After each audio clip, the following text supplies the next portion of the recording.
Good morning, everybody. Welcome to your Cincinnati Public Schools Board of Education Policy Committee June 2021 edition, our final virtual Policy Committee meeting. We will be in person in August, no meeting in July. We're going to dive right in. Let's introduce who's on the screen, starting with my colleague, Eve. Hi, Eve Bolton, board member. My colleague, Ben. Hi, Ben Lindy, board member. Colleague, Paul. Good morning, Paul McDowell, Director of Human Resources. Awesome. And then Mr. Hoying, who are you? Dan Hoying, General Counsel, without my Assistant General Counsel this morning, who's on vacation, Stephanie Scott, but with Kathy Crable, so we're in good hands. Kathy will sit today.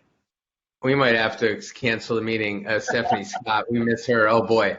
Anyway, thanks for being here. People you cannot see on the screen, Jeremy, who's keeping us running, Rob Wilson, who keeps us running, and then, of course, Pat Bruckner taking our minutes. So we have a decent agenda, so we're not going to mess around. We're going to dive right in. I know people are here to hear about a few specific things, particularly, I think, maybe the vaccine and the masks. So, but first, we have as a standing agenda item board policies for board versus administration. I don't know if we even need that. Do we need to talk about that at all today? And I'll look at Eve Bolton for that. No, I think our work is complete with that list that we were handed, and I think we've separated for the most part the board work versus board philosophy. So I think that work is done. I think it's been helpful.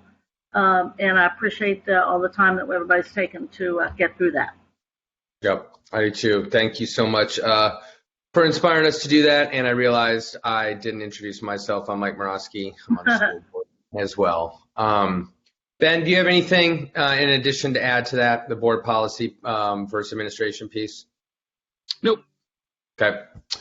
All right. Well, then we'll dive right in. So as folks are aware, this committee was tasked with coming up with a potential vaccination policy, mandatory vaccination policy for the district. And we did, and we presented it at our last full board meeting. We had it as a board matters item for discussion, and we discussed it. And it was decided it would come back to this committee. At that board meeting, I assigned the administration to get with labor union heads, community groups, at the behest of board member Pam Bowers, and with parent groups through the POSIP infrastructure or any other infrastructure we have to talk to parents to garner feedback. So I will kick it over to our members from administration. It looks like we have Mr. Hoying and Mr. McDowell, so correct me if I'm wrong on that, to talk about, certainly we saw some feedback in the news. Certainly we've all received feedback, at least I have, I won't speak for everybody, via email and social media, etc. Lots of feedback. So, but I turn it over to you, Dan, however you want to do this, and let us know what did y'all hear? Yeah, thanks. I'll kick it over to Paul first, who can share some of the feedback that we've gotten from our union groups. Okay. And then I've got some information that Shauna Murphy, Assistant Superintendent Murphy, gathered both from our partners, co-located partners who would be potentially subject to this policy as well. And then we actually did a parent survey as well, and I've got the results of it. Oh, great. That's awesome, Dan. Thank you. Paul, do you want to start? Sure, glad to. Good morning. So as at the request of the board, we did make contact with our union leadership, and just want to be really clear, and I think the board members on this on policy committee know this, our union our unions have been extremely cooperative through this whole process. When we started with the COVID testing, positively encouraging employees to do it, as we transition to then the vaccine, and again, positively encouraging their membership, our employees, to take part in what we were able to offer. They've been extremely cooperative in that. I can also say with that, that they are concerned about maybe a small amount of their employees per group that may have issues with this and may not be as willing to cooperate with getting the vaccine. So when talking with our union leadership, they again are supportive of the vaccine. I want to be clear on that. They have grave concerns about what may happen to those employees who aren't as cooperative in wanting to do this and how we would handle those situations, as we would try to move this forward. Okay. Dan, I'll pause. Did I miss anything from the conversations we had? No, I think that's well said. I think that summarizes well what kind of we've heard from our union. The only thing I'll add is I don't think this is surprising, but the unions, I think, tended to favor a incentive approach rather than a sort of a mandate or stick approach, as their words, not mine. And the incentive, so like what I saw, at least in the media and, floated around in the ether, nothing official channel, of course. This is the most official channel I've received feedback through. The incentive idea came in the form, at least that I saw in the Inquirer, like it was thrown out like extra sick days, perhaps, or extra leave days if one were to receive the vaccine. Is that what y'all mean by incentive, or what you gathered they meant? Or just incentive in general? Yeah, we did not get. Go ahead, Paul. Okay. Yeah, I was gonna agree with Mr. Morawski, and in some instances it was even like, hey, cash bonus offer, X amount of dollars, if you would do it. Okay.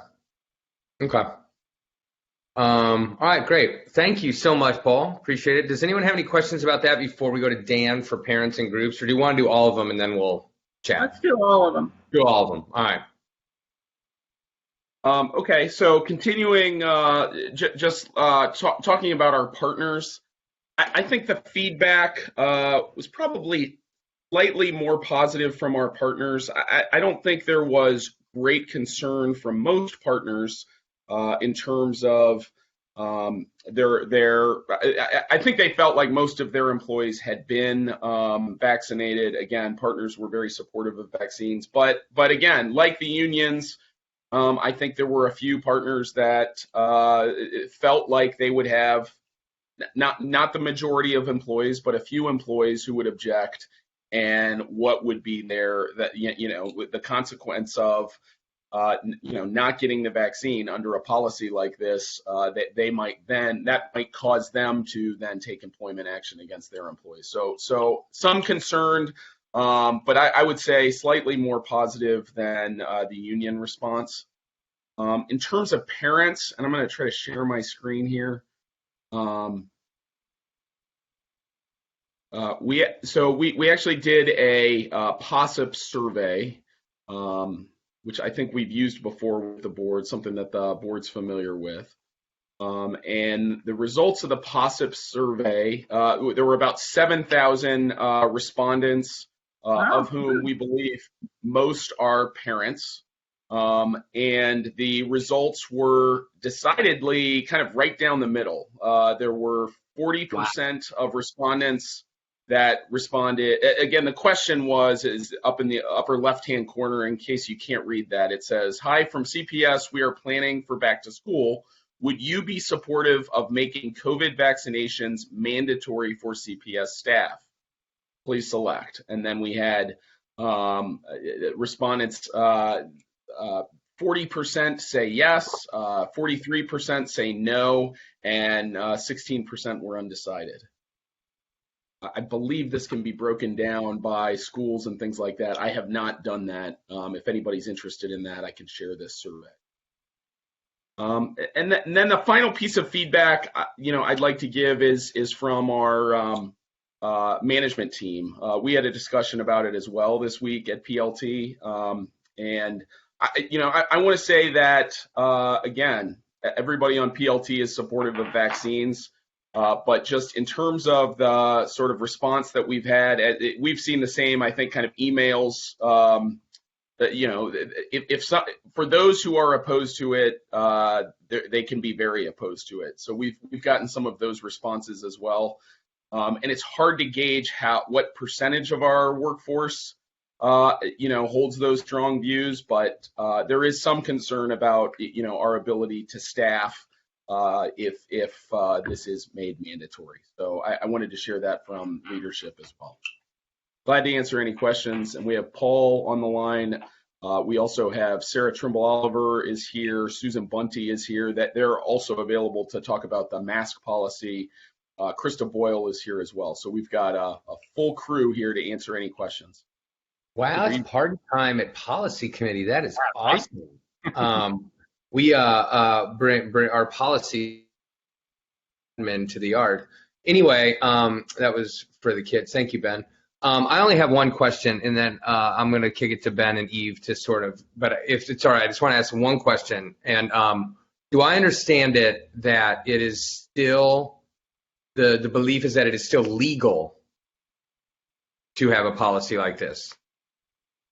Yeah. So actually, I think we've been bolstered in that area. There have been now some court cases. There were some court cases in Texas around a hospital that made it mandatory for its employees, and the court upheld the mandatory policy. So, what I do want to say is there's likely, without revealing or getting into too deep of a legal analysis of it, there's probably not just one way to challenge this. There's several different theories that could be used to challenge it. But again, overall, I especially with those courts in Texas, I think that sort of bolsters the legal argument. We would no longer be the first ones kind of challenging or testing this. So I still feel it's legal. Okay. I saw Mr. Lindy's hand, so kick it over to you, Ben. Thanks, Mike. Dan, on the POSIP results, I thought that you said the respondents was 7,000. That's right. I think so. I think I added that correctly, Ben. Am I off by thinking that's actually like a really impressive number? I was just trying to size, like, are we happy with this response rate? That seemed pretty good, but I'm not 100% sure I'm right about that. I felt the same. I think it's a topic of interest. I'm not overly familiar with POSIP, so I don't know if Krista has any thoughts on that. If Krista's the other, sorry, Dan, go ahead. No, I share your optimism that was a pretty high respondent number. The other thing, if Krista's going to hop on too, I wanted to ask about was just like, are there things about the respondents that make you feel more or less confident that it's representative? Like that could be Title I, non-Title I. It could be response rate by school. There are lots of ways to get at it, but just I find those results very compelling in terms of how divided parents are on this. But before I put too much weight on that, I just wanted to kick the tires on, like, is this representative picture or are we getting a slanted view of something? Hi there. So I'm on a new laptop. I think you guys can see and hear me, hopefully. You sound great. Okay, good. All right. So we'll figure out the video later. So yes, in terms of response rate, anything, and this is not quite 30%, but in that neighborhood is good. Shauna on? Shauna Murphy's team actually fielded the data, and I think we can certainly look in terms of demographics and sort through that to get a better idea of details, as Dan mentioned, and get that information back to you. But in terms of just pure response rate, yes, I think this is where we have been lately and is vastly improved from where we were, say, a year ago as we were doing these kinds of surveys. So make sure I follow, Krista. You feel good about the total number, but not sure about whether that's representative or not? Yes, I just found my camera, I think. So, yeah. Yes, I do feel good about the overall number. And then in terms of digging into the data, I'm glad to work with Shauna and we can get you guys the details on how that broke out. Yeah, I think that I would love to see that, and I think you may have a better way of going about this, to which I'm totally open. One from my perspective, the simplest thing to look at for me would be like Title I versus non-Title I. And are there any differences across those groups? But again, if there's a different or better way you'd like to get at it, I'm totally open to that. Great. That's what we have been doing. So I think that makes a lot of sense to be consistent and share that back out with you guys in that way. Thank you very much. Yeah, you bet.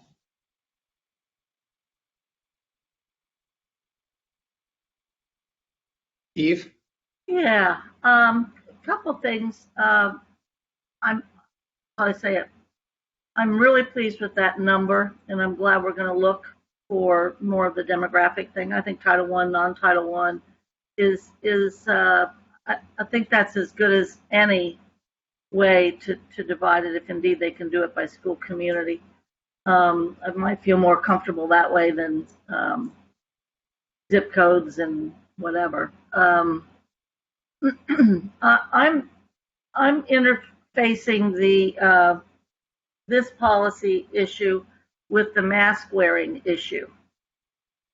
I have great reservations about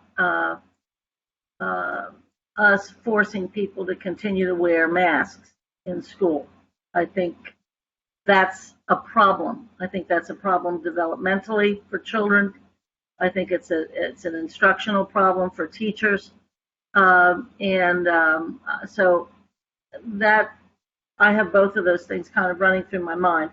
I'm not surprised that we're so evenly divided. This is why we now have proof as to explain to the community why the board seemed to be so, quote, indecisive, whereas we weren't indecisive. We were deciding different things based upon the data, which is what people asked us to do. So the community was divided as to whether or not have school open or not have school open. So of course we were doing different things at different times. I support the requirement of employees and cohabitating partners to wear masks, largely because the single most important thing to me right now is never having to close our school again. We do not know the cost this has really been in our children's futures. Very, very important to me.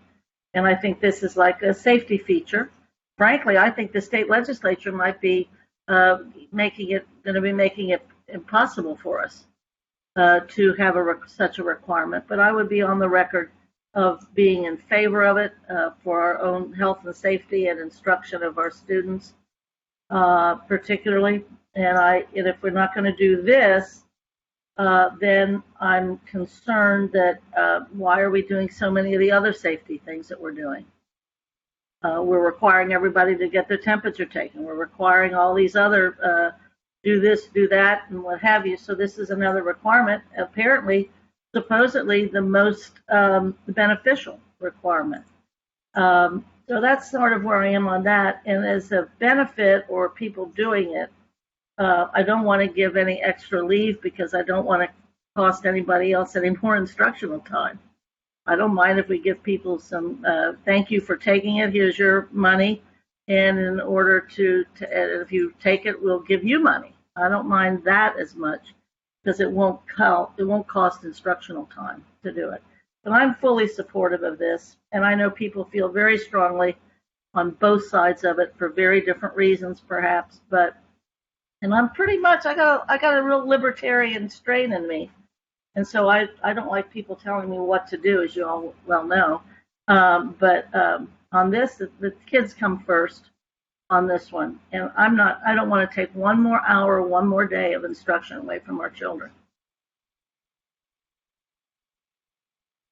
Thank you, Ms. Bolton.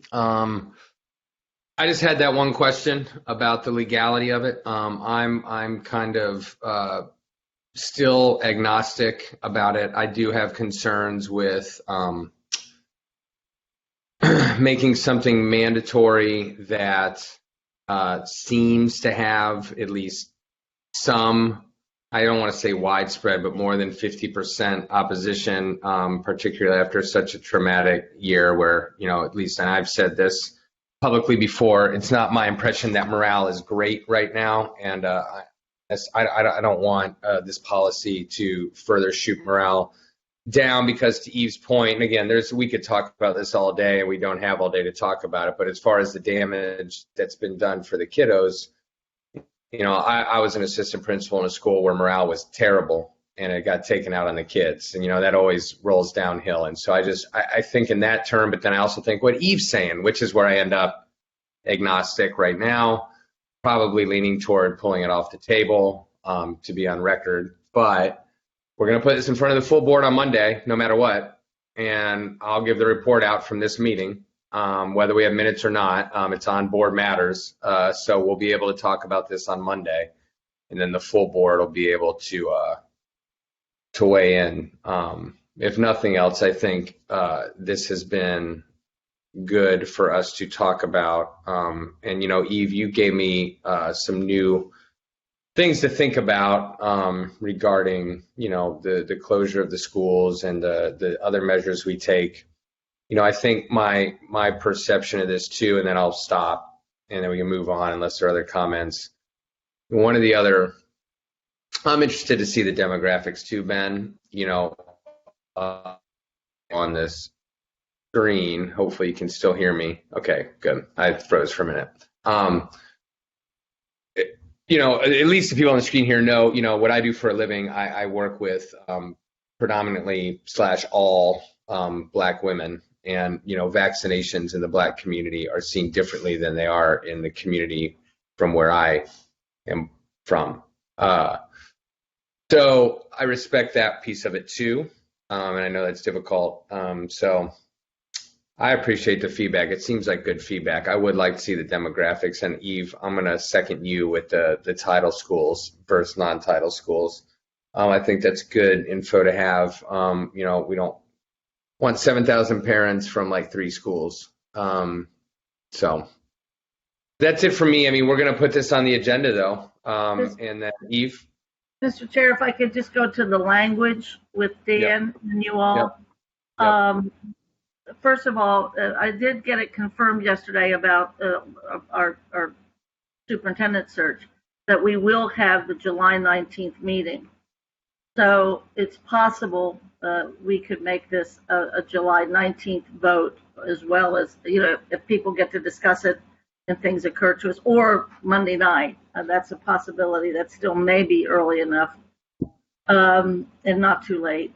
I wanted to know, Dan, if this health officials, state officials, the end of that second paragraph, with all applicable laws and guidance provided by national and local health officials, could the state say, too bad, we're going to pass a law that no employer can do that?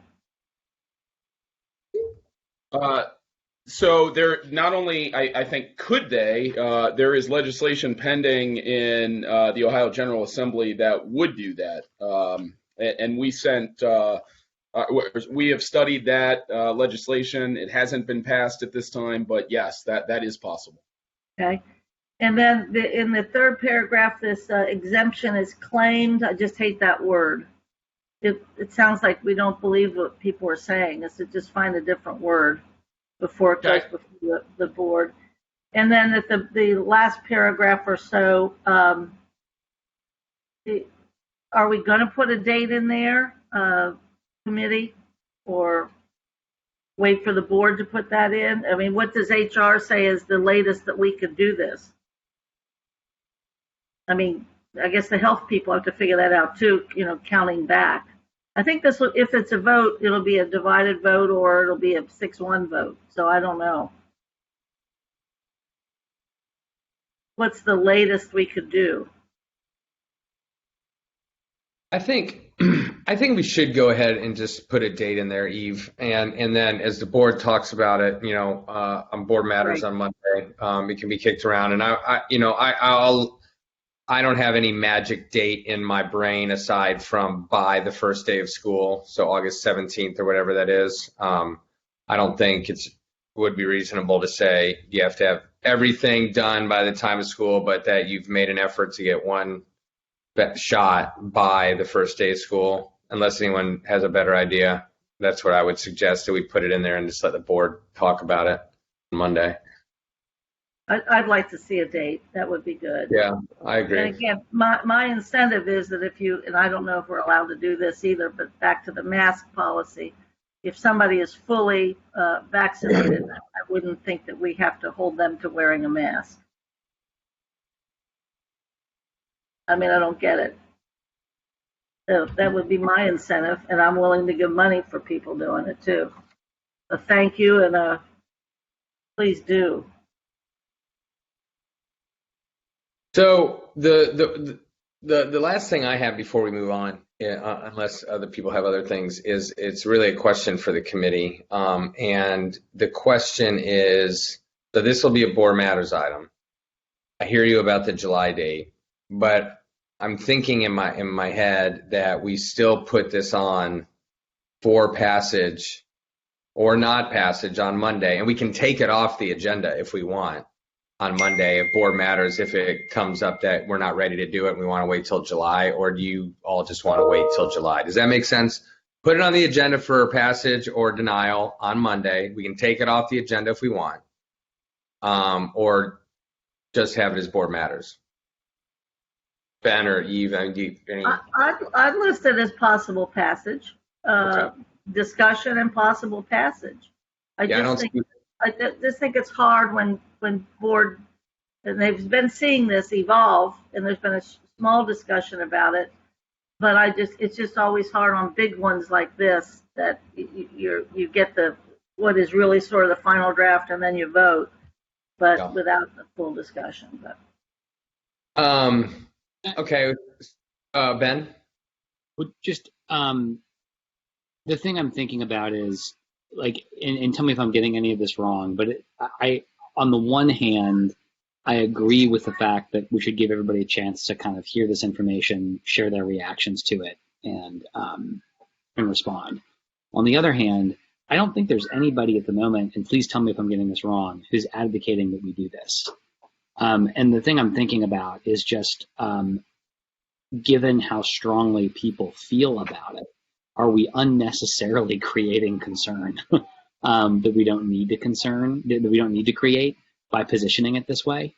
And I'm not sure whether, like, A, this is a problem I'm inventing. If it is, let's just move on.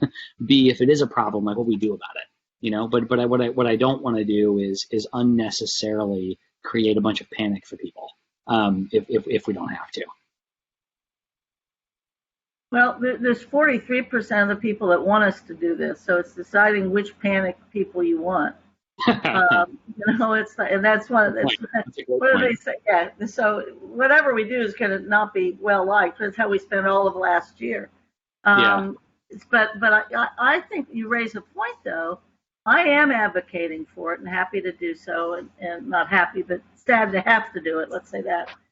But I don't know that maybe you put in what Mike was talking about when he mentioned incentives. Maybe you include in this, although that starts to be process or whatever, but say that there will be a financial, we'll provide the vaccine, and it can be, we provide it, plus there will be money for those that have done this, and incentive, a thank you incentive, a thank you money for those that have done it, and thank you for whoever hasn't done it, please do. And that I don't know, I guess I'm really crazy about this, but the mask thing is now bothering as many people as the vaccine is, very frankly. It maybe not as hotly, but an incentive would be that you do not have to necessarily abide by what is the policy regarding the mask. That those that are fully vaccinated will not have to wear masks. So you're proposing, or the thing you want to advocate for is, like, it's different from you either have a vaccine or you no longer work at CPS. Like you're advocating like a. Well, yeah. Well, I could advocate that from the standpoint that we say somehow that we accommodate something in this. Isn't there a paragraph, Dan, or a sentence in there that talks about accommodation? I mean, legally, part of the accommodation, if somebody becomes physically disabled, I know, and they are an employee, you have to make certain accommodations. Now, it's possible that there could be for some certain accommodations, but I doubt that not for very many, because you're going to be dealing with children or you're not going to be dealing with children. But maybe that's part of the, there's a little bit of movement in this policy language. I'm ready to Ben, I hear you. I'm going to address your question real quick, but I think Eve kind of hit the nail on the head already. So, it was assigned to us. We have it. The board can decide what to do with it. And again, we're going to, it's going to be a panic among some group. I think the full board needs to make that call. I don't think it would be, I wouldn't feel good about us just like saying we're not doing it anymore without everybody having their say. Yeah. So I would like to, if it's okay, so if we were in person, which we haven't been in over a year, you may recall we were in person. Actually, this crew's never been in person together. But Ben, because you were on the board when we didn't have to sit at home on our computer, that we would have the public could comment as it was happening, right? And if I may, as chair, I think it's appropriate. We're going to have public comment at the end. You can raise your hand. You can have a couple minutes at the end of this meeting. But I see at least two heads of labor groups in the chat. I see Emily Bell and I see Julie Sellers. If there are other people over there, Dan, or Paul, that I'm missing, please let me know. But if it's all right with the committee, I would like to, Miss Bell and Miss Sellers, give them a few minutes if they would like to add their, 2 or 3 cents now, as opposed to the end. I feel that's appropriate. And so, if you don't want to, Miss Bell or Miss Sellers, totally fine. You do not have to. I don't want to put you on the spot. But Dan, and then again, Paul, am I missing anybody? Is there anybody else over there? Mr. Borowski, no one else that I can tell by first and last name. But I do see Karen Imbus as well, and that's the only other name I saw. Okay. So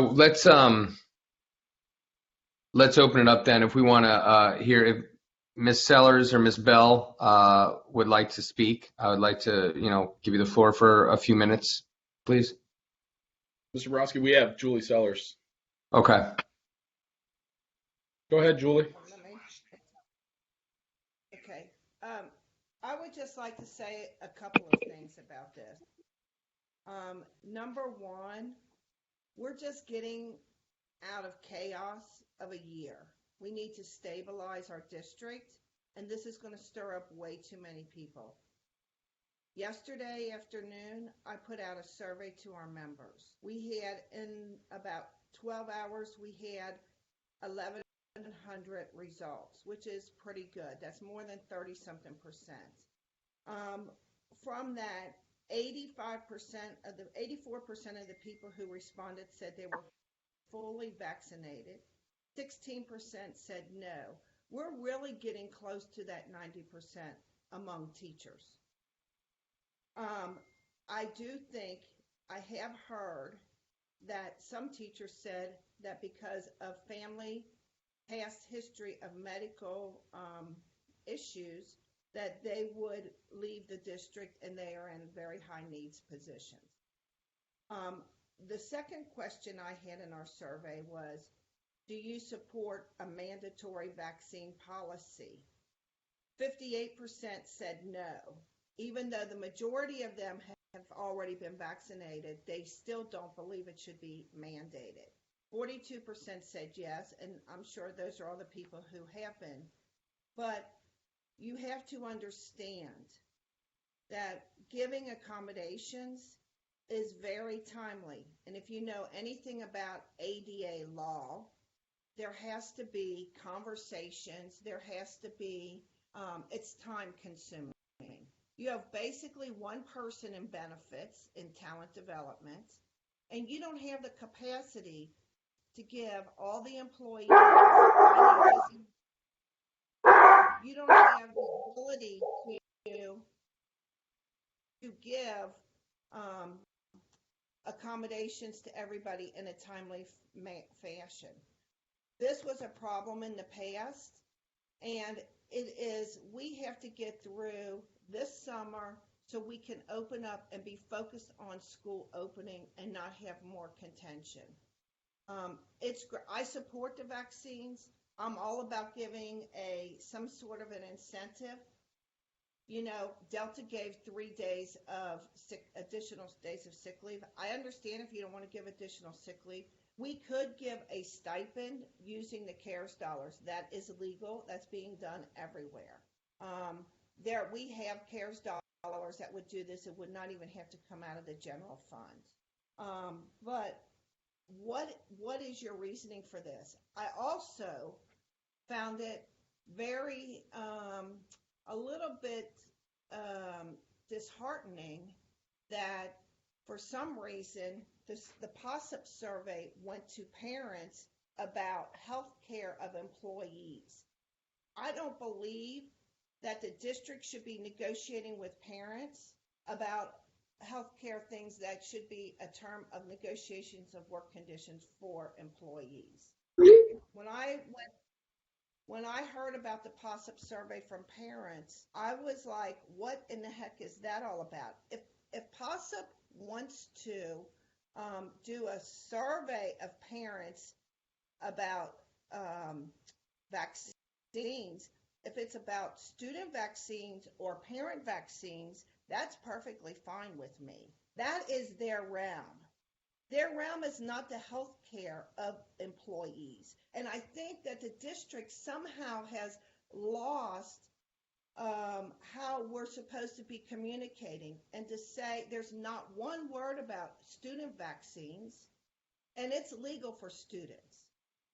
Students have to have other vaccines in order to go to school. Why are they not being discussed? What about parents having vaccines? You're talking about people who teachers live with. There are their partners and who they cohabitate with. Well, what about who the students cohabitate with?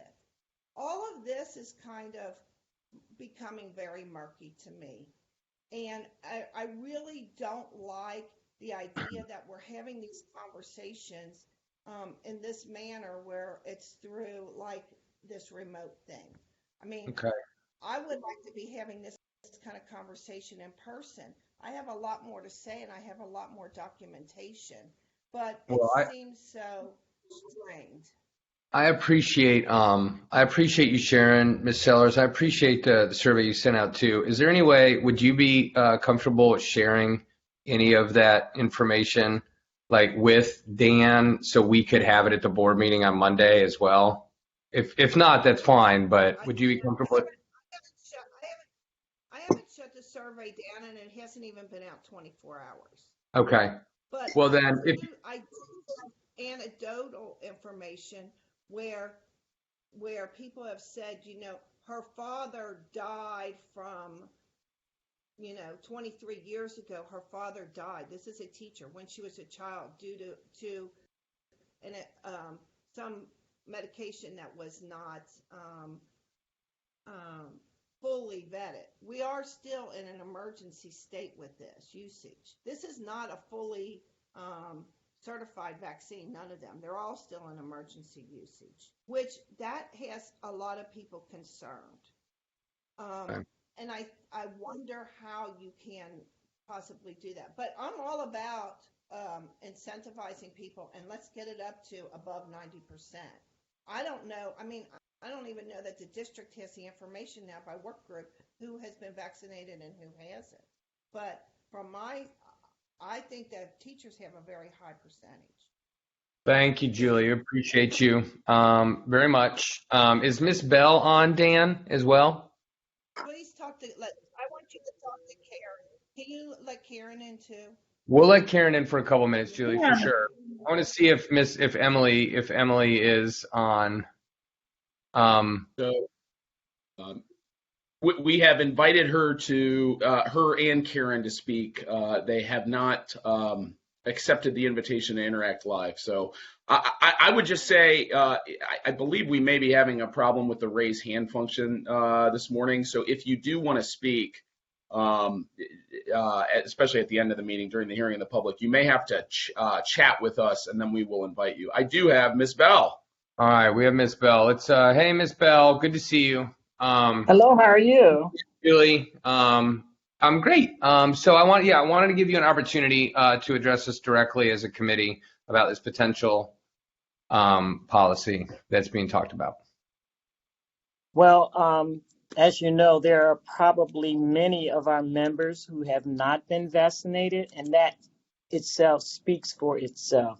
There's a lot of fear, with people as far as the vaccination is concerned. And I think it has a lot to do with people being made to do something. With some of the things that are going on now, as far as their safety is concerned, if they even have an issue or a problem getting something to protect them from the things that could happen to them before this happened, they have a concern with getting this vaccination and something being injected into their bodies. Now, I do know that a majority of our members, or some of our members, have been vaccinated. To them it was no issue. But I think that the big picture, or the big thing, is being forced to do something. And I can't take away from them their fear of being forced to do something that they don't agree with, they don't want to do, and a company just going to make them do something. I think it will cause some problems. I appreciate it, Ms. Bell. Thank you for coming on. And so Dan, if Ms. Imbis is not accepted, we're going to move on. And then if she comes on later, obviously, we can, allow speaking. So are we good? Okay. That's right. And again, I just say to anybody else who wants to speak, if you send a chat to us, we'll make sure to send you an invitation at the end of the meeting. Great. All right. Well, thank you all for doing all the research, the administration. Thank you, Julie and Emily, for coming on and speaking. So the next policy up for discussion that we put on the agenda at last board meeting was the mask wearing. As we've all noticed when we go out and about, most places are saying you don't have to wear a mask. And to Eve's point, it's usually followed by if you've been vaccinated. I share the sentiment of my colleague, Ms. Bolton, that, I think it is, time to talk about very seriously whether or not we have kids wear masks, especially younger kids not being able to, and even teachers, seeing their teachers' faces and lips is important. And so I'm going to open this for discussion from Mr. Lindy, Ms. Bolton, and we have Ms. Trimble Oliver here as well to talk. So any initial, I know we heard, Eve, from you, that your opinion on if you were vaccinated, not wearing a mask, et cetera, but anyone want to go first, Ben or Eve? I just stand by that. I continue to worry about the Delta piece.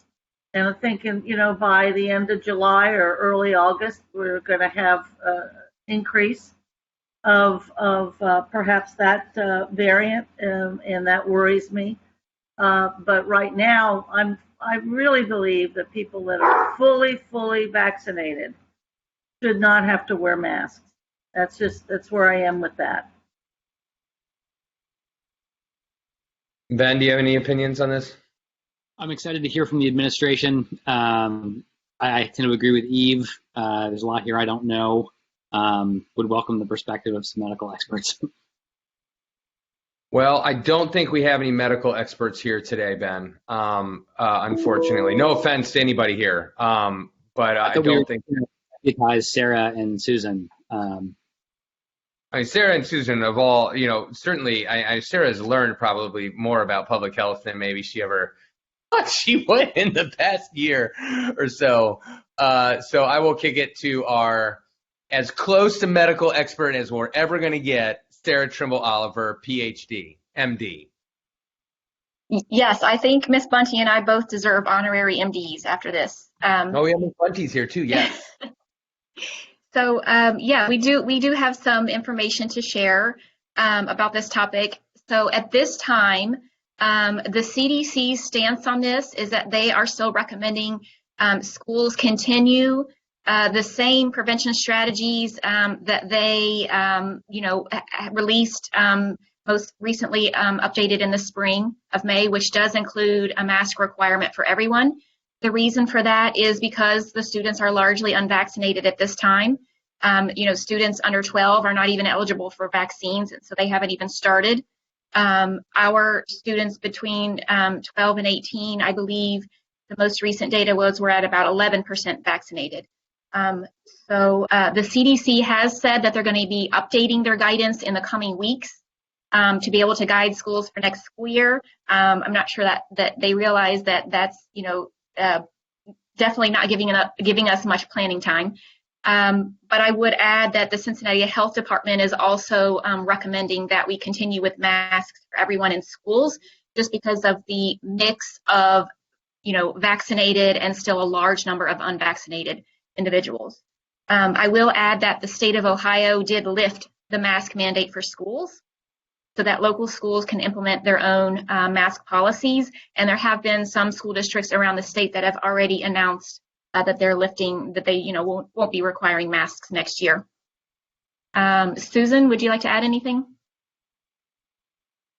The only other piece is, and Board Member Bolton brought this up, just very carefully watching the Delta variant. We received an email from Rob Kahn this morning that paying very close attention to Israel. As you know, they're ahead of us in terms of their vaccination completion rate. And they lifted their mask mandates, and then the next week in schools, the next week, they saw an uptick in cases identified. So it's early days yet, though, for them, but just really paying attention to what's happening with that right now in Israel. And Dr. Khan has a friend who's on the medical team over there, so has been keeping him apprised of that situation. Thank you very much. Is there any questions, Mr. Lindy or Ms. Bolton, right now? No question, but again, I'm concerned, as they are, about us in a few months because of Delta having to make the same sorts of decisions that we made last year. And I feel that very strongly. That, again, that's why I think those folks that are fully vaccinated can not have the mask, and they don't need them. But everybody else apparently might still need them. I don't know. Mr. Lindy? Yeah, I just wanted to hear from Sarah or Susan or both, your take holistically. To Eve's point, I think there are things you lose with masks, ranging from comfort of human beings to your ability to show little kids how to make sounds with your mouth when you're teaching them to read. It's not just comfort, it is also instructional. On the other hand, you've got all the information you just shared about CDC, about local health commissioners, about what's happening in Israel, about all these things. So how do you net out across those, in terms of what you think the right thing should be for the beginning of the school year? I think that's it's the recurring question, isn't it? We've been in this position of trying to weigh the health risks and the academic and the social emotional risks for more than a year now. But I was just speaking to this about Dawn Williams in the curriculum department, and there certainly is an instructional impact to continuing with masks. There's also a social connection impact to continuing with masks in the classroom, where just that social connection between the teachers and the kids in the classroom it is a bit impeded with masks. I think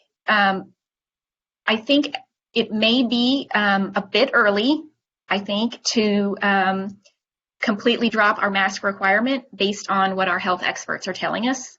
I think once we get further along in our vaccination rate of the kids in our buildings, we would be further along in being able to be comfortable making that decision. So that's just my perspective. And I completely agree. And I think the other piece is that fundamentally beyond all of this is we want to stay open. And so what are we going to do to be able to stay open so that we aren't putting ourselves in a situation where we have to go back into what we experienced this past year? Can I respond to that, Mike? Oh, yeah, go ahead. I was going to say, I really appreciate you all sharing your opinion. I think I agree with both of you. And one of the things that's going to be, I think, really helpful is if there are other schools in Ohio that are making different choices, we can watch them for a couple of weeks, see what happens. And if it's going great, let's do what they're doing. You know, like I think we don't have to stay here forever. So that kind of tees up my question, and then I'm going to get to Eve.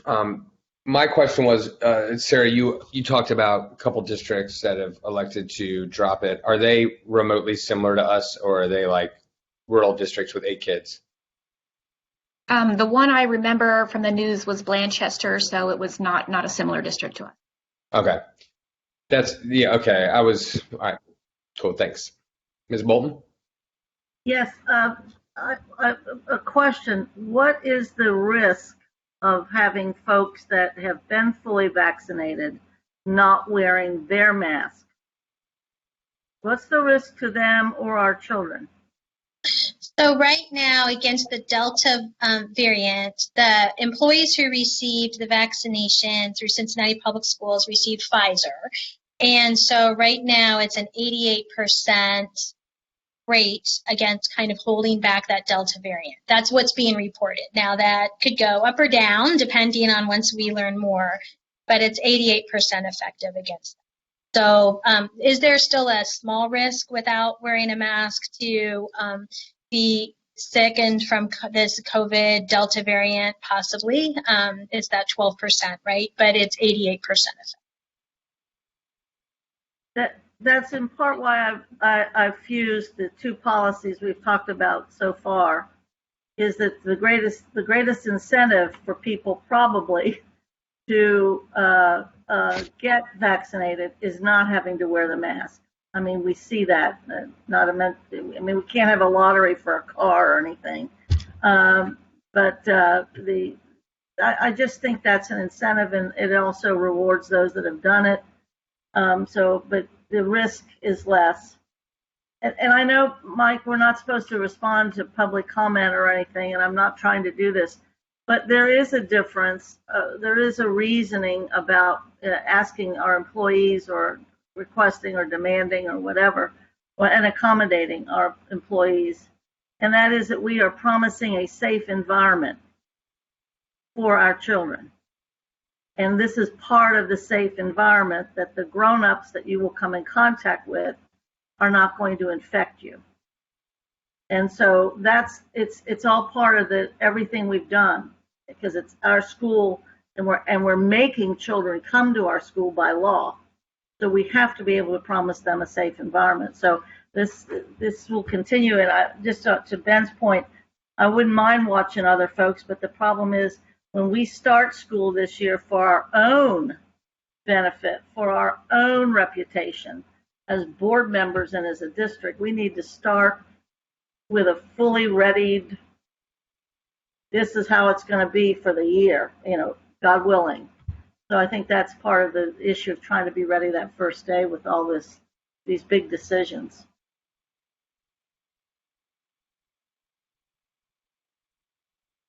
Thank you, Eve. It sounds to me that we're not necessarily in a place to recommend lifting this policy. So at present, we're keeping this policy the way it is, and somebody intervene and tell me if I'm wrong. Like sounds like there are different opinions, and I know, Eve, yours is kind of tethered in many ways to the vaccination policy, which makes sense to me. But we're not going to move on the mask wearing policy at this time. Is that correct? And I'll present the conversation as we had it at our board meeting, but we're not looking to lift the mask policy or amend it right now, are we? The administration may not be, which I understand fully. The That's it, because they have to do all they can to avoid risk. But as one board member, I am more than ready to support the concept of a policy that says if you are fully vaccinated, you do not need to wear a mask. I think that's reasonable. Well, that makes sense. I mean, it's certainly different, but at the same time, there's no real recommendation to say, let's get rid of the mask policy right now. But right, in whole, yeah, yes, but adjusting, I think we could adjust it. But okay. Well, if it's okay with you, Ms. Bolton, I mean, I'll present that, and we'll talk about that on Monday, certainly during board matters as well. But I don't know, do you feel strongly about amending language in the policy today, or just let's leave it like it is and have this discussion on Monday in board matters? I.e., amend the language to say you do not have to wear a mask if you have been vaccinated, which would be a pretty monumental change. It would be different. And we could do it irrespective, of course, of the mandatory vaccination policy, right? Like, say the mandatory vaccination policy fails and it's 6-1, like you said. Even if that happens, the amended language of the mask policy could still be voted upon, i.e., if you have a vaccine like me, then I would not have to wear a mask when I visit our schools, for example. Would you like to see something like that? We could put that on the agenda for Monday. It's what the majority of the committee wants to do. We don't vote here, but I see these totally connected. And I understand that if the board talks about this, it's very likely if the administration says they don't recommend it, then it will probably, that amendment will fail. So, I mean, it might need further discussion. How about this? If we say, let's put it as board matters or have the discussion, the policy committee wouldn't have to meet anymore about this. And if we have some more information, then you could be voting on something on the 19th regarding the mask piece after we even hear. I mean, you and I might be the only ones saying, let's not wear masks if we are fully vaccinated. But if we find out there's a majority on the board that is saying, that's an incentive and that's good, then rather than send it back to committee and wait 2 months, we could vote on it in July if the board was so inclined. So the action I'm gonna take then, that makes sense, is I know Ms. Bruckner is listening, and Ms. Bruckner, for board matters on Monday, would like to add the mask policy and potential amendment. And then we will I think that makes a lot of sense. So mask policy and potential amendment on Monday.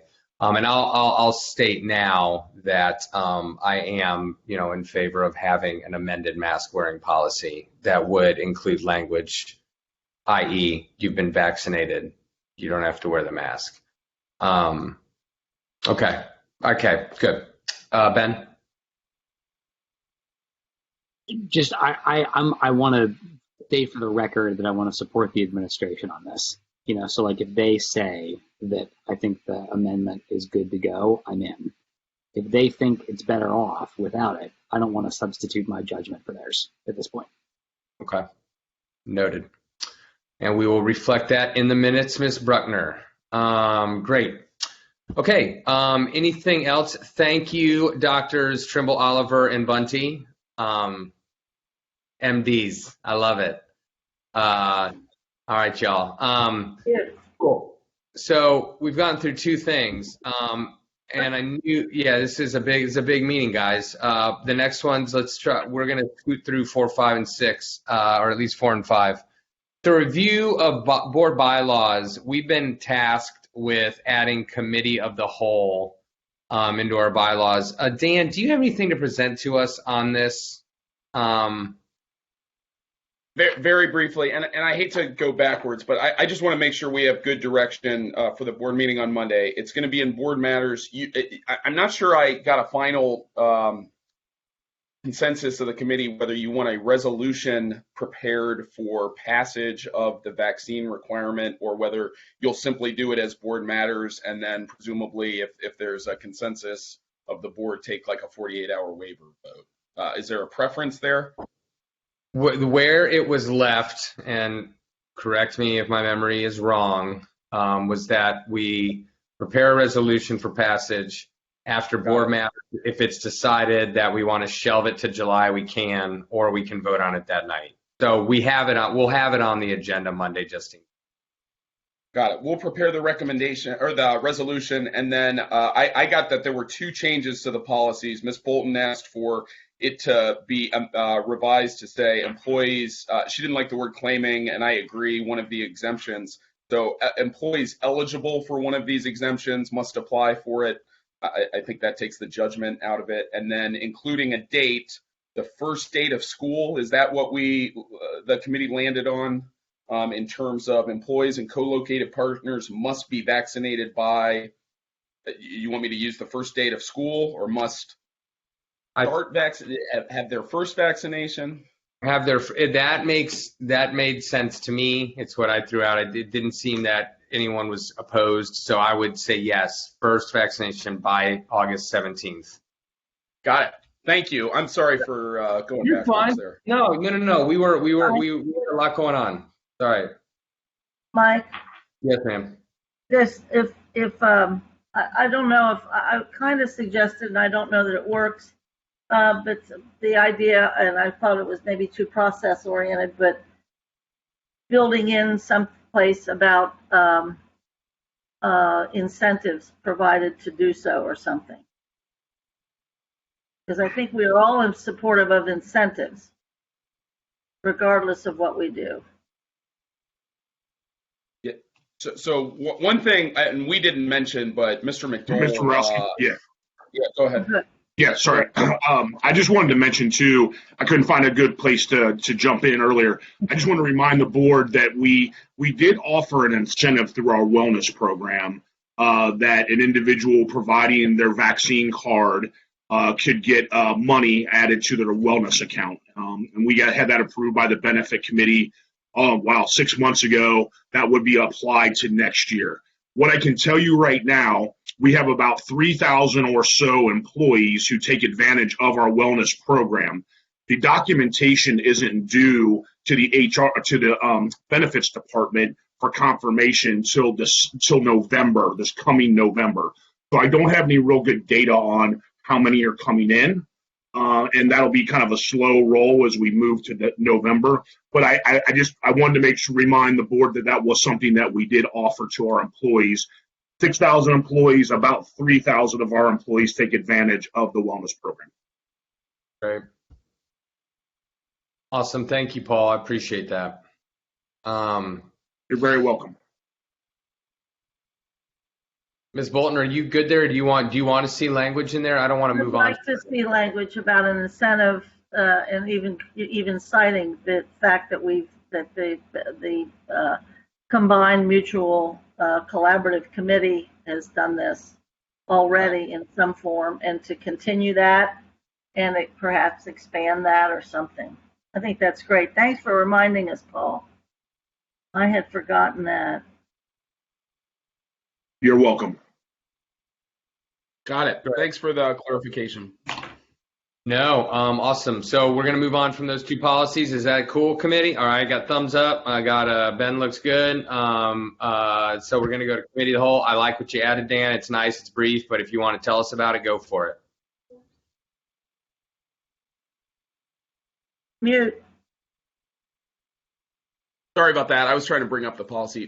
Just a very quick addition to the 0150 board bylaws. This relates to committees and specifically added language about the committee of the whole. I will only say that previous versions of the committee of the whole description included lots of different responsibilities that essentially got divided out to the other committees, the student achievement, the finance committee, following what the sort of, we stopped doing the committee of the whole. First, we transitioned it to the Public Partnership Engagement Committee. But eventually all those duties were split out into other parts of this policy. So we reviewed both 2009 version of the bylaws and the 2019 version of the bylaws. The changes we made to 0150 are modest. I'm glad to answer any questions or any feedback on that. I'm trying to bring that up. Eve Bolton? Believe it or not, I can make this pretty quick. I think it's what you did on 155. It's just about the exception of membership is good. I do think the responsibilities of the committee of the whole, you gave us the first paragraph, but all the other committees have the first paragraph, and then they do list some responsibilities. They even cite where this pertains to the strategic plan. And then they all end with that generic sentence at the end that the committee chair, board staff, and district administration will engage community members and organizations. If we could just match that format without necessarily listing very many of these individual responsibilities, or say it's all aspects of the strategic plan, I just would like it to be the same format. Okay. And then real quick, if I could, Mike. Go for Dan, it. I don't remember on the responsibilities of the full board. There's A and B and C. I was glad that you took that out and put something over at Cal instead. That worked. But I would, this can't, A through E can't be the full listing of the responsibilities of the school board. Did we lose some letters? I believe those were, again, previously listed under the committee of the whole, and then in sort of divvying out the responsibilities of the committee of the whole when this policy was amended, those were just mentioned as not. I think the thinking was those aren't the purview of any specific committee. They're responsibilities of the board as a whole. So Okay. I'm not sure that maybe we want to say something, this is not exhaustive or something along that line. I think you want to. I think you need to. We need to include whatever the OSBA says are the responsibilities of the board. Something is awry here, but I see what you're saying. I remember when we did divide up, and then we were left with the so what. But I think those were not supposed to be the only things. I think they were probably supposed to be added to a longer list of what the board does. But everything you proposed about Cal, if you could just make it more in keeping with the rest of the format for the other format for the other committees, I should say.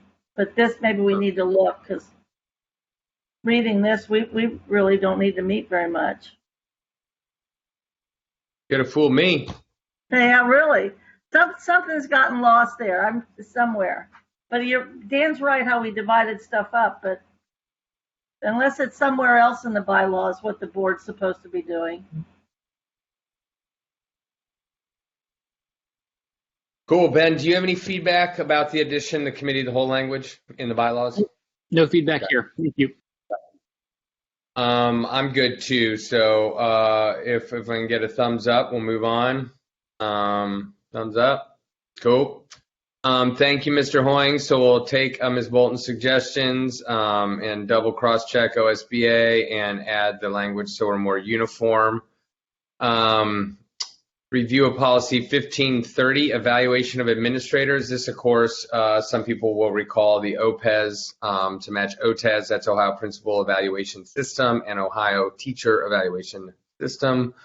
We've been talking about this for a few months. So tell us about OPES, Dan. What do we got going on today?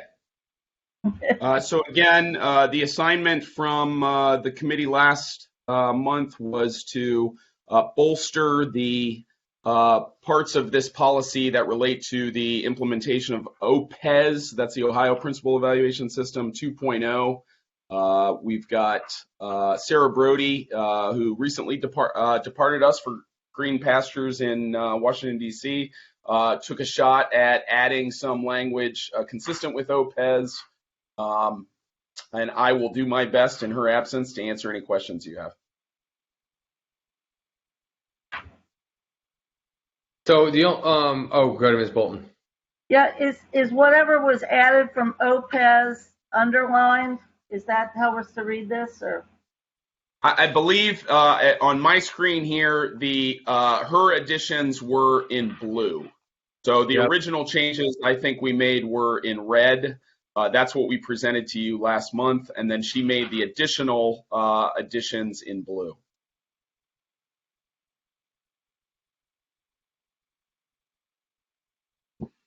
It's mostly in the observation and conferences section and the professional growth plans and improvement plans section. I'm supportive of the additions. Yeah, and this language, was this Ms. Brody's, or this was kind of stock OPES language, right? Or It looks stock I would OPES. say. Yeah. Okay. Yeah, I don't have any comment. I'm fine with it. So, but this is significant. We can put it on for passage, assuming Mr. Lindy's okay with it too. I was just confirming, like, this is us updating our policies so that it is reflective of the direction that OPES is going statewide. So this is important, but like, it's not like they have kind of choice in this team, right? Like this is what. But I could be wrong about that. Well, the choice was in us adopting it, and so we don't have to do, but we adopted it because we're awesome, and now we're making the language match what we adopted. Okay, thank you. Yep, Ms. Bolton. Besides being so awesome, it's sort of goose and gander. We've asked our teachers to submit to the state evaluation, and we would ask some parts of the administration evaluation to be representative of what the state has adopted, instead of us or them actually writing their own evaluation form. So relating it to the state, it's something I think that is good in part because it allows us to do more comparative analysis. Having our very own, which is quite good and really based on performance, and we're proud of our own, doesn't necessarily give us the comparative analysis that OPES gives us. For example, with OTES, we can compare our teaching staff down to which grade and how everybody else in that grade statewide is being evaluated. I mean, it's a wonderful comparative analysis piece. And they've kept most of ours, but they've adjusted in some areas, which is good. I think that's super.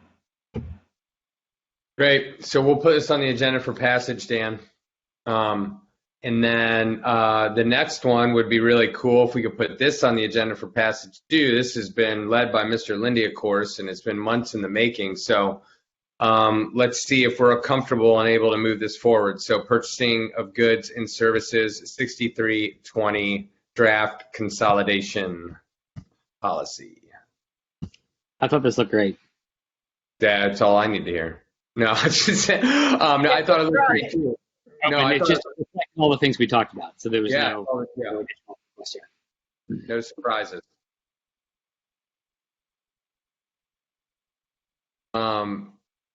Ms. Bolton, go for it. Sorry. Yeah, I'm excited about it too. The consolidation, as well as been forwarding this to it being so have such primacy, I think is really great. I continue to be worried about one particular thing, which is some smaller vendors and contractors might not be able to do the healthcare piece. And I don't know that is as essential as it once was, now that indeed there is Obamacare. So it might put a particular burden. They make a fair effort to do it. I don't want that to be a disqualifier for small contractors or what have you. And as I said before, the performance bond, at least during the FMP, was hard for some smaller contractors and subcontractors to do. And we even had to subsidize people's performance bond.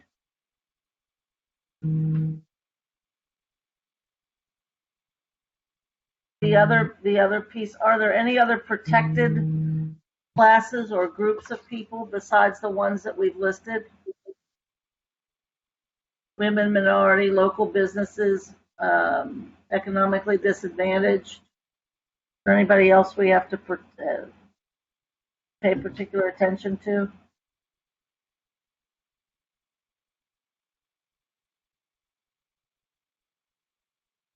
So just from my standpoint, those were, again, this was a consolidation of the board's existing policies. So no reason that in time those groups couldn't be expanded. But those were the groups identified in the policies that we consolidated here. With respect to the healthcare, I believe where we've left it right now obviously can be changed depending on the will of the committee, but that a bidder would have to disclose whether or not they contribute to a healthcare plan for employees working on projects. That's one of the things Board Member Lindy suggested that we ask about. It's also a factor in determining whether the bidder is responsible, but I don't think I think we've eliminated it, at least currently, as a requirement. So I don't know if that addresses your concern there.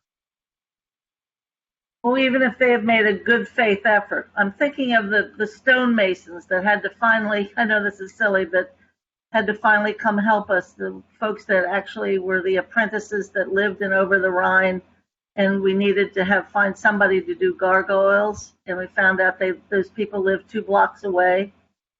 And they actually completed the work, but they didn't match any of our, I mean, it's fascinating. There's actually a man that lives in over the Rhine, had been training people for years.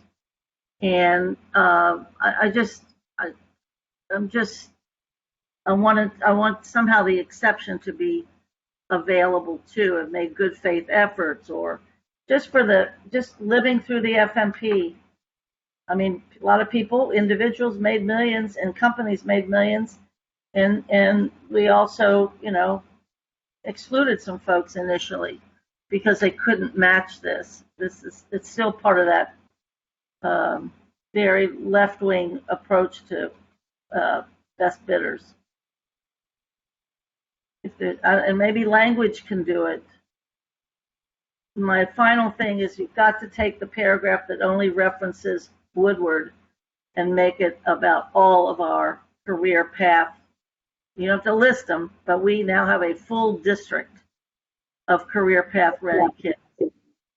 Yeah.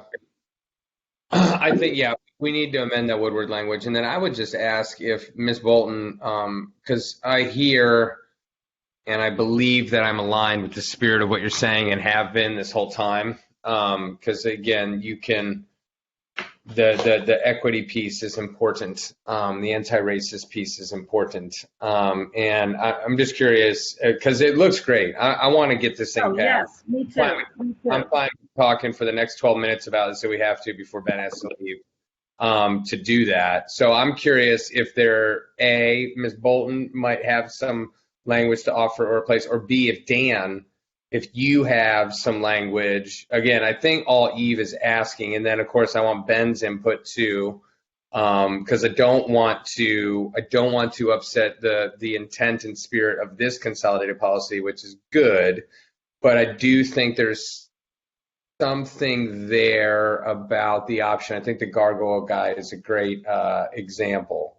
So Dan, do you have a suggestion? I mean, you're certainly, you or Ben, I mean, you both have that attorney kind of mindset that, I don't. So I don't know if either one of you are probably better suited, certainly than me, for that. So the piece that I would say is the line at the end of the sort of factors that we consider related to determining whether a bidder is the lowest responsible bidder, and we could expand on this sentence to say no single factor shall be controlling in determining whether a bidder is responsible. I thought I was hearing something along the lines of giving giving credit for vendors or potential contractors for good faith efforts being made to satisfy these requirements. That's the idea, as I understand. Is that right? It looks like you have universal acceptance for that language. So if you include that, Dan, and we'll put it on the board for passage on Monday. We'll do it. 2 changes, that change, and then not calling out specifically Woodward. I think that was mentioned at last meeting, and just I lost that. So I'm glad that change was mentioned. Totally. And are there any other protected classes that we've added as a district and haven't added? Or do we need to? I mean, I'm not suggesting we do, but these are old policies that we've consolidated, and I know in our equity policy and what have you, we've added people to protect or take care of, but this may be inclusive enough. I don't know. But yeah, so the response I'd have to that, again, as we started this review, there were a couple different things that the board was asking its vendors to do. One was to ensure that they did not discriminate against their employees on any basis that we prohibited. And so we included here in the non-discrimination language all of the different categories that the board protects, including gender, gender identity, sex, sexual orientation. So I think we've hit all those, and these would be updated if the board ever updated these categories. In terms of the type of businesses, women-owned, minority-owned, local, small businesses, economically disadvantaged. I think we've hit the categories that are generally protected by or given preference by the state. I'm glad to include other categories there, but I believe we've hit all the categories that the state of Ohio gives preferences to. And I think we're good. I think it was good for Eve to bring that up. And as long as you're cool with it, Eve, and you don't want to add any more, I think we're square. I think it's good. They've added where he said they added, which is good, and whatever. Cool. I'm happy. Awesome. Wow. Good stuff. And thank you, Dan and Stephanie, who's not here, and everybody who is, and certainly Paul and Robin and everybody that's worked so hard to get this where it is. And Ben, one more time, thank you for your leadership on this and putting this on our radar and sort of pushing to get it through the process. I think it's great. So thank you for that. I think it'll make us better. Awesome. Great. Okay, cool. So we're moving on. Policy 3111 and 4111, creating a position. And Mr. Hoying, tell us about this. Well, just a reminder on that last one. In addition to moving that policy forward, we'll also be moving forward with rescinding the five policies that we consolidated. Yeah. So not a surprise. There we go.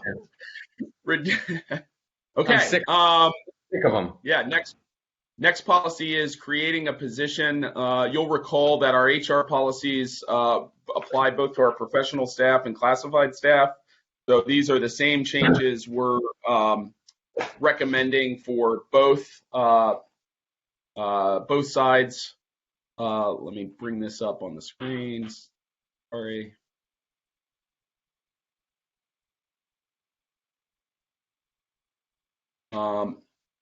Feedback last week was that last month was that this policy was not had gone out of date and was not consistent with the way that the process for creating and filling employment positions actually happens.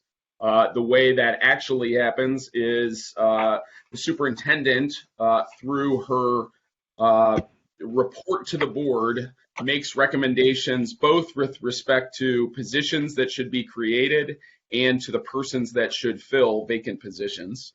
And so that's we've tried to update this to make it consistent with the actual practice here, which is, again, the superintendent recommending to the board. There was this very odd start to the policy that said we only employ citizens. Of course, it's true that we check that that someone's lawfully entitled to or able to work in the U.S. And so we've kept that, but we also do licensure and licensure checks, certification checks, background checks, and screening. So we've added that. And again, mostly just to reflect the actual manner in which the superintendent makes recommendations without losing the priorities that were previously in the policy, the special needs of the students, the number of students enrolled, et cetera. So these are our recommendations. Glad to answer any questions on this policy. Ms. Bolton? Yeah, I don't like it at all. In the 100 or the 1000s or whatever it is that the 1100 speaks a little bit to this as well. That might be interesting. It's about the same thing. I don't like necessarily building policy around procedure. And I do have reservations about the last sentence and the A through D, because the last sentence you've struck primary consideration, the exercise of authority, where's that, notwithstanding. There's something that says not, oh yeah, on the first, is it Prince-F, based upon the recommendation of the superintendent, the board shall, and you cut up, the board reserves the right to. I think I totally buy what the superintendent's supposed to do and that we act on the superintendent's recommendation, but this confuses who's doing what, or it makes the board not do anything. So, I mean, I'd like us to think about this in relationship, table it and think about it again, and look at 1100 as well, because I think it's about the same thing. Certainly. I mean, certainly the board's able to propose that new positions like resource coordinators be instituted, which I think they did years ago. And certainly we work on the recommendation of the superintendent, but the board has the right to,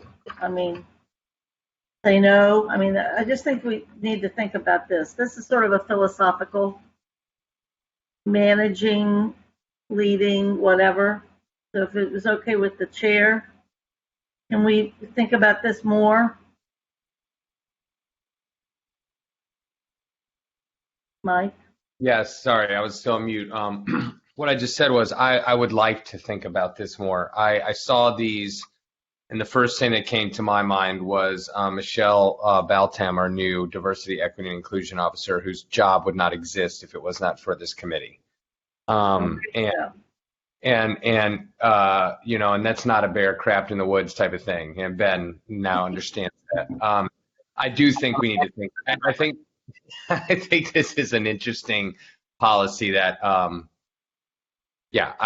think we should hang on for a minute and maybe have it as an agenda item for some maybe more discussion in August, if that works. So we'll put that on the August agenda, and we'll have a philosophical discussion right at the top. And Mike, can we add that 1100 too? Oh yeah, sure, yeah, totally, yeah. I think we'll come up with pretty much the same thing, but sometimes community engagement is gathering people, and sometimes community engagement is allowing the board to have what little power we have. So there you go. Yeah.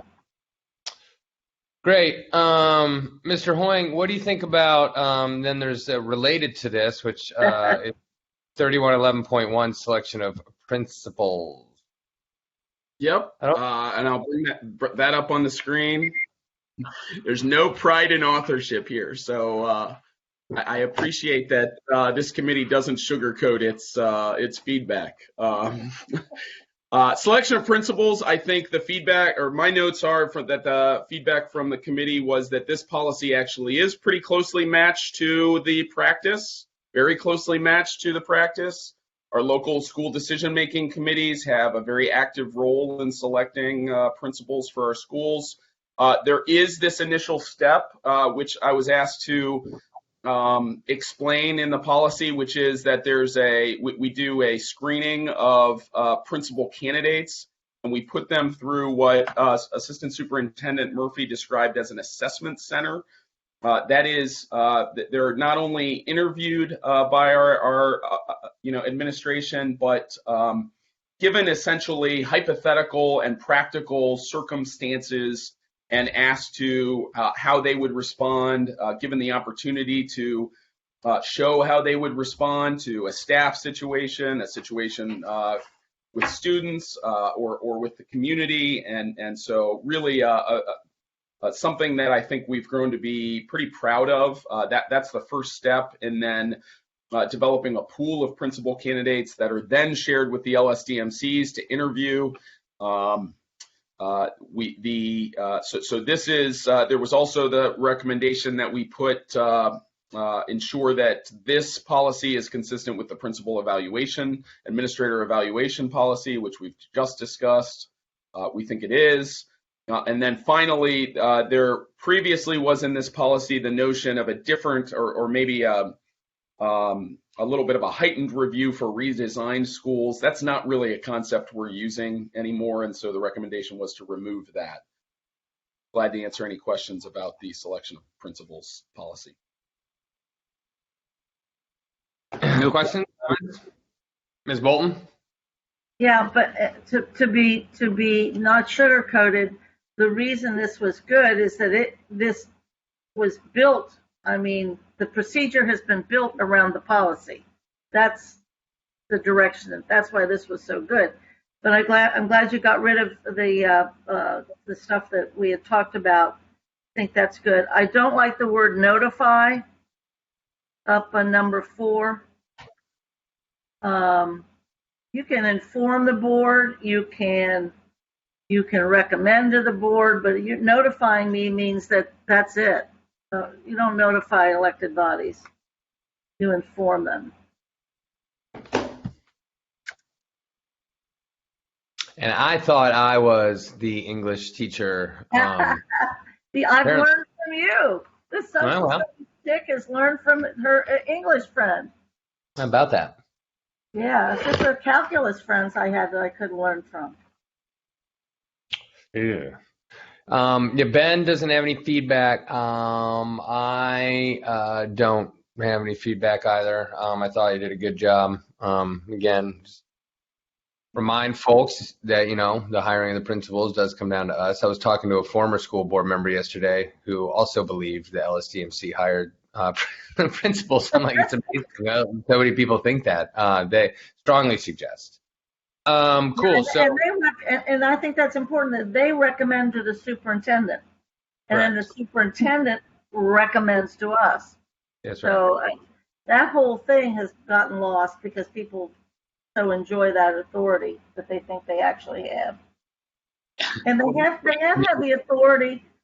They've had the authority too to say no on occasion, and we have to do something like an interim thing. So I mean, they do have power that way.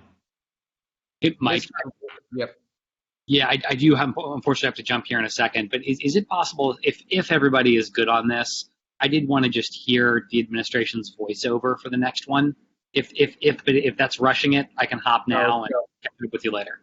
I think we're fine on the principals. So we'll move on to the board employee communication, which we need a new policy. So, and Ben would love to hear a little bit about that. And Ben, thank you again. Yeah, thank you all. This looked like there might be a lot here, and if there is a lot here, we can talk about it. I just wanted to hear a little bit about where it was coming from. Cool. I guess what I'm looking for is this a short discussion or is this a long discussion? It's a longie. Long discussion. Okay, then I'm going to catch it next time. I'll fill you in. Sounds great. We're not going to recommend anything for passage at the Monday meeting. No, based on this. Not at all. Not Okay. a chance. Thank you all. We'll talk to you very soon. Peace. Bye. You want to move to 3112? Poor Dan. Oh, He's this is been one left- I told. Now this is one I told Stephanie. If Stephanie's not here, I'm giving her full credit for this policy. because this one is just fraught. Awful. We got some feedback from the board last meeting about 3112, but my notes say from board member Bolton that we should just burn it. So that wasn't real specific in terms of what you wanted added or deleted from the policy. I am going to share my screen.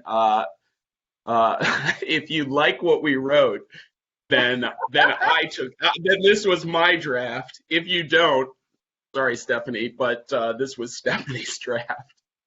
I am absolutely open to your feedback here. This policy, obviously, as we discussed last time, has a lot to do with the superintendent as well. I think it was described that this policy was especially kind of close to the practice under a previous superintendent. So I'm open to any thoughts on this policy at all. This was our first draft.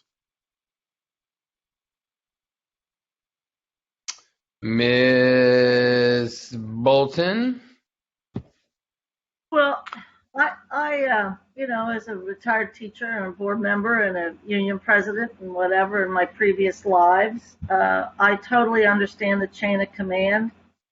I totally, I actually, unlike my compatriot with us today, I purposely don't really go into the schools like some, and I think it's great to do it. I think it's great not to do it. It's whatever your preference is. You don't try to engage in conversations or initiate conversations with people that are down the chain of command, but in control of their school.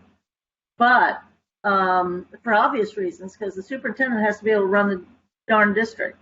I totally understand that and buy that, and it's our job to support that person to the best we can. But I also know that it is part of the pathology of school districts administration, whether it's a small, great one like a Wyoming or a huge, successful one like CPS. The tendency is to not necessarily share all the information that decision makers need to have.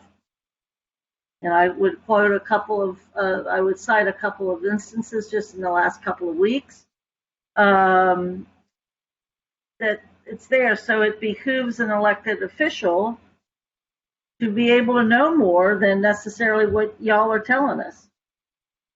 So we have to balance that chain of command and our ability to find things out or learn things, and certainly not mess up the relationship of the chain of command, but also not be totally dependent upon whatever our superintendents are telling us. I mean, that's the balance, and I'm not sure how we fix that, but we can make it good. This isn't. And the previous one was bad too. So I don't. That's how I'd open the discussion, Mike. I don't. You know what I'm saying? Because this is a hot mess, and we just lived through it. I think, and we lived through it in quite a heavy manner. And I've only been on this board for 4 years, but I would be shocked if I ever lived through it as intensely as we did last year. So I do agree. I almost think we need to start from scratch. I agree with what you said. And again, I've been an executive director and I've been an assistant principal, and I know part of the gig is things are fine. Everything's going great. And again, I'm guilty of that. I'm not throwing I don't think he was throwing anyone on the bus either. No way. I get it. That's how it works. But for us to know what's really going on, it's not always going to come through a survey administered by us, with all due respect. It's going to come from whether it's being in the schools, like Eve, not her way to do that. I do like doing that. That's one way I get back. And then the last piece too is it is not, and I'm just going to be super blunt because Dan said he liked that we were super blunt. It is not even remotely reasonable to expect the superintendent to gather feedback for us and then get it to us pragmatically, operationally, and just like pure, that's not reasonable. It's also not reasonable philosophically. So somebody's going to email the superintendent and say, I think the superintendent's terrible. Please let board member Eve Bolton know. It's not, so I don't know. And I'm not trying to make light of it because it is very serious. It's short enough, Dan. Could we start over? I don't know. I think it's going to require a lot of input from the board. And this is a perfect example of the theme of this year's policy committee. The theme of this year's policy committee to me has been board work versus administrative work, and that has been inspired and led by Ms. Bolton. And this policy, I think, is like the perfect, almost litmus test for that. And I think the board needs to talk about this. So I don't want to beef up board matters anymore, but I say we start over. I don't know. Eve, do you? I'd agree to start over, and I don't think we can do board matters yet. I think this is work for the policy committee to do. And very frankly, again, I absolutely believe in a chain of command, but I absolutely believe that board members have to find sources of information, and if they're doing the research themselves or whatever, without necessarily disrupting the chain. But I think starting over, because I think you're recognizing the new world we're living in too. Well, and to that point, if I may, and we teased about this too, Dan. You remember when we were talking like the Blackberries and all this stuff, outdated references. With Facebook, Twitter, Instagram, Snapchat, et cetera, et cetera, et cetera, et cetera, et cetera, there are almost endless amounts of ways people can reach us.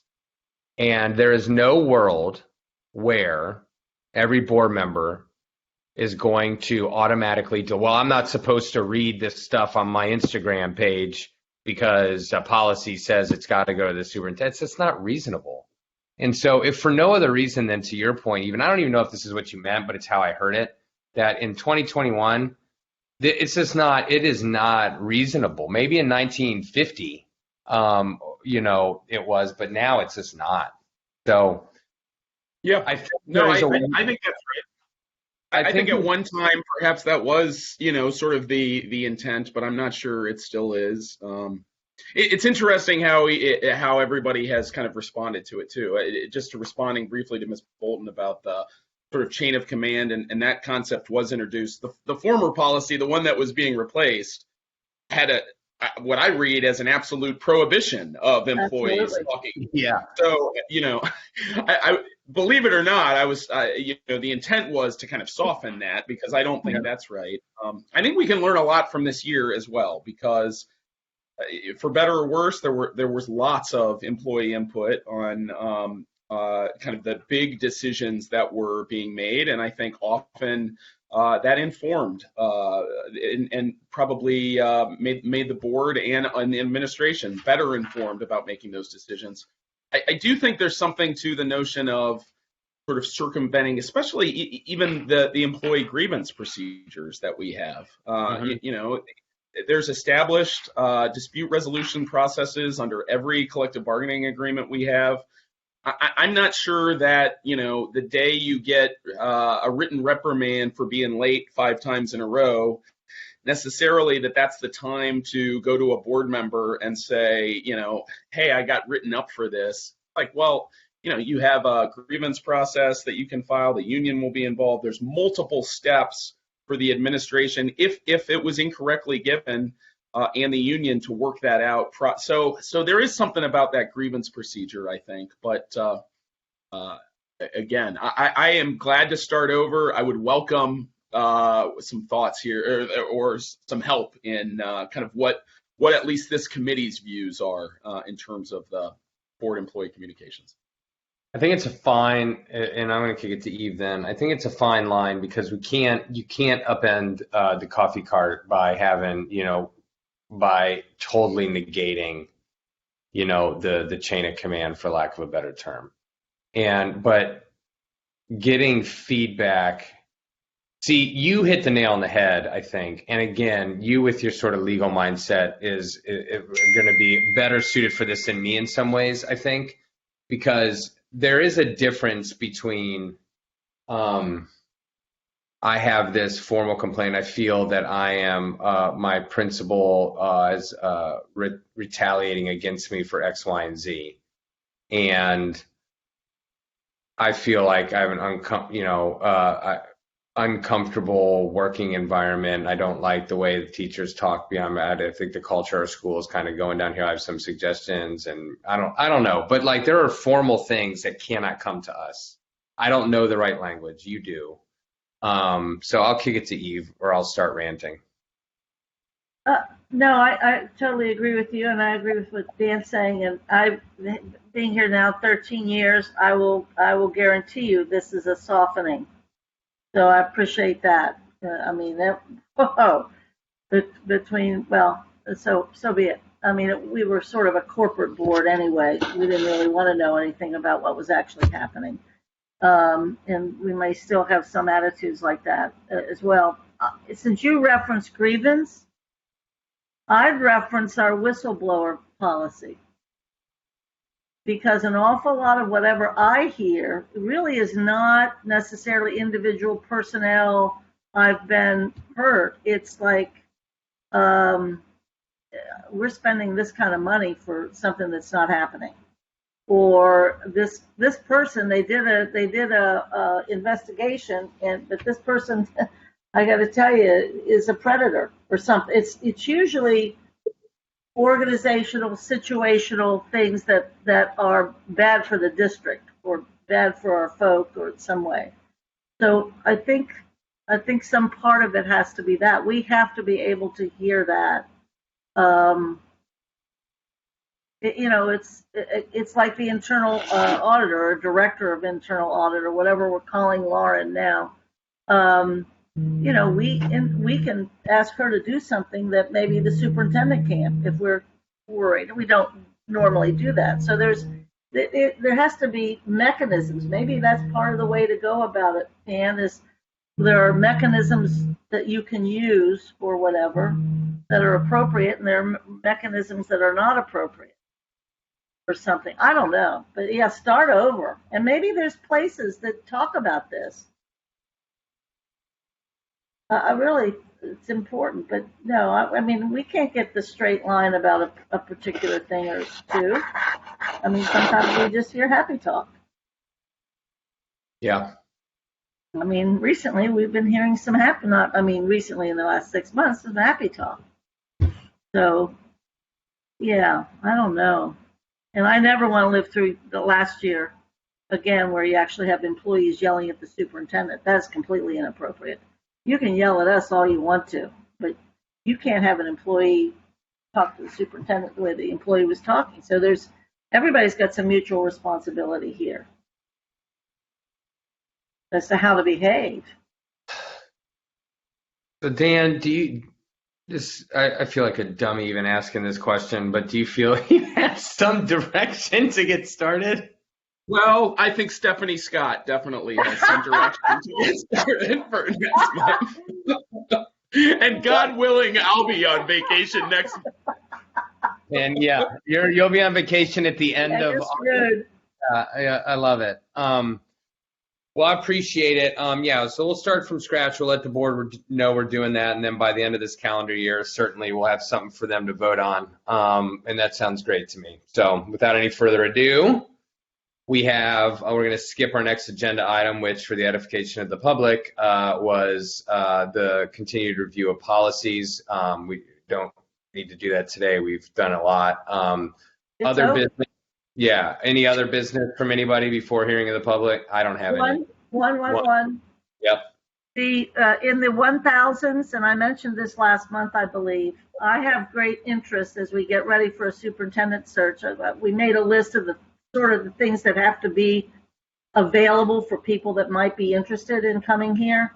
And one of them is also a board policy. And I don't have the number, but it's in the early 1000s. It's about an organizational chart, the organization of the district. And I know that the administration, again, may look upon this as an intrusion, but the board policy requires that we have an organization that is down to the line of command or whatever, that is down to the operational level. We have not seen that since about 6 or 7 years into Mrs. Ronan's tenure. And it does not suffice it to get to the level that we've seen. That is not an operational level. And whoever's applying, it's worth their salt. And certainly it speaks to this whole position thing, and it speaks to where you've had a couple of board members even raise the flag about the size of the central office, and that, you know, we've done a lot in the last few years there, beefing that up. I don't think that would be happening. I mean, we wouldn't have been, I think, caught off guard so much trying to support the superintendent in many, many ways if we'd actually seen an organizational chart. And it has to go beyond, I guess, maybe it goes to director now or something. That's not an organizational chart. So I'd like to be able to talk about that when we reconvene in August and put some sense of importance to it. Because willy-nilly, people in and out can't just change the organization. So we'll put that. We'll have organizational chart is another agenda item, Ms. Bruckner, for our August meeting. That works for me, makes sense. Again, I have no other business at this time. So if folks are lined up for hearing of the public, you will have 2 minutes, and Mr. Hoying will be the timekeeper. When your time is up, we will put you back as a viewer and not a participant. Please state your name, what school or community you represent, and if you would like somebody to get back to you on a specific issue, go ahead and put in your email, and we'll make sure somebody does. So do we have anyone, Dan? Yes, we have one speaker who's come over already. That's Beth Van Wessenhove. Also, I just remind folks, I'm not sure the raise hand function is working today. So if you would like to speak, send us a text or a chat, I'm sorry, and we'll send you an invite. Karen Imbus, I know earlier had wanted to speak, and we've sent her an invite. Okay. I'm not sure if the difficulties are on our end or hers, but Miss Van Wessenhove is available. Great. And, go ahead. Okay. Hi, I'm Beth Van Wessenhove. I am a parent of a going to be soon to be third grader at PRM. I first of all just want to thank y'all for all of the work that you are doing in this committee, but just overall this past school year plus has been a train wreck, and y'all have led everyone and done some amazing things for our school and all of that. That being said, my comments are going to be directed are concerning the vaccination and masking policies, which I listened to everything that y'all said. I just want to thank Ms. Bolton about your statement that CPS is committed to providing a safe environment for all students. My child, so I was diagnosed with cancer in February of 2020, then COVID hit.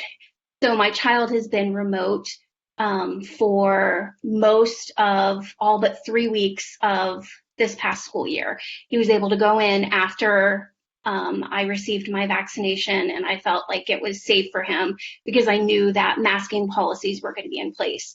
So I just ask that as you are considering these new policies or amending that kind of a thing, that you just keep in mind that there are families who are going to be impacted by your decisions. And, yes, I hear you, and I understand that is it appropriate for parents to even comment on vaccination status of teachers and that kind of a thing.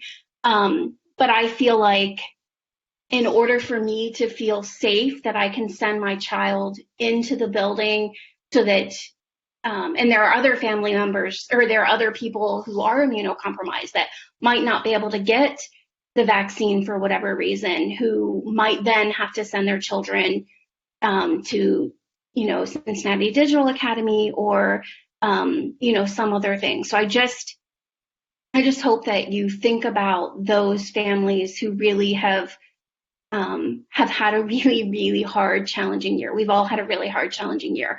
But for families of immunocompromised people, it has been incredibly challenging. He had a great 3 weeks back in person, and he's been doing summer scholars, and he comes home. I pick him up every day, and he skips back to me and says how excited he is, and it was an awesome day. So please, if possible, keep those masks in place until students have the opportunity to get vaccinated. And as an educator, I also know the importance of not having to wear a mask and being able to do all of those things. So I know it's a tricky thing that y'all are working through right now, and just know that you have a lot of support from parents and everything. So thank you very much. I appreciate the time. Thank you, Doctor. Appreciate it. Always good to see you. Yeah, you too. Thanks. Bye. Bye. Mr. Hoying, anyone else? Oh, can't hear you. You're on mute, buddy. Sorry, thanks. We so traumatized him with the last policy that he's just lost his mind. Nope, I'm good. Yeah, you're giving it to Stephanie. No, Karen Imbus would like to speak, but either on our end or hers, we can't get her through. So I'll make sure that I follow up with her, and we'll pass on any feedback that she has. Great, I appreciate that. So, Mike, thank you, Mike, can I say something just real quick? Promise. Yeah. Again, we're not supposed to be, but we didn't practice this in committee. In committee, we did respond to public comment. Yeah, and have conversation. I just want to make sure everybody knows that indeed it was not the district or the board that felt that it wasn't appropriate for parents to have some opinions about vaccinating staff. Parents, taxpayers, and families, and staff members, everybody's got a right to chime in on all of this because it's so important and it's so critical for everyone. I didn't want the good doctor to think that we were supportive of we shouldn't have asked in that one survey. Thank you for that, Ms. Bolton. We have Dan? one more. Yeah, we have one more speaker, if you'll permit. Oh, cool. Joe Keller is a social worker. Sure. Yeah. Good to have you here, Joe. Go ahead, Mr. Keller. Hello. Thank you all for allowing me to sit in a little bit on and off today. I am doing summer school, so I've missed a good bit. I've kind of been multitasking, but I appreciate all the work that you guys do, and I realize that this is a very difficult position, and I appreciate both sides of this argument or this issue. I just would like to speak up and ask that you take into consideration also the employees who may have, you're going to have some that you please and some that you don't, regardless of what decision you make, and I agree with that. But there are also employees who are have the concern, are we going to have a job in August? We do not know what the consequences would be for people who may not decide to do this at this point or would like to wait till later. So that is not only a matter of keeping people safe, but that's a matter of people's livelihood and possibly their careers, depending on their position with the district. So I just ask that you at least take into consideration that when you're bouncing this around. So thank you. Thank you, Joe. That was really, really good to hear. It is an aspect of this, as we've been discussing it, that I'll admit we haven't discussed. I.e., what would happen if someone wouldn't get it. So, Joe, thank you for saying that. Please know that it was felt. I could tell without putting words in her mouth. I could tell Ms. Bolton felt it too. thank you for that. And we will absolutely take that into account and be transparent about that going forward, so as not to cause unnecessary fear. So thanks. And I'm done. As long as anyone else, last chance.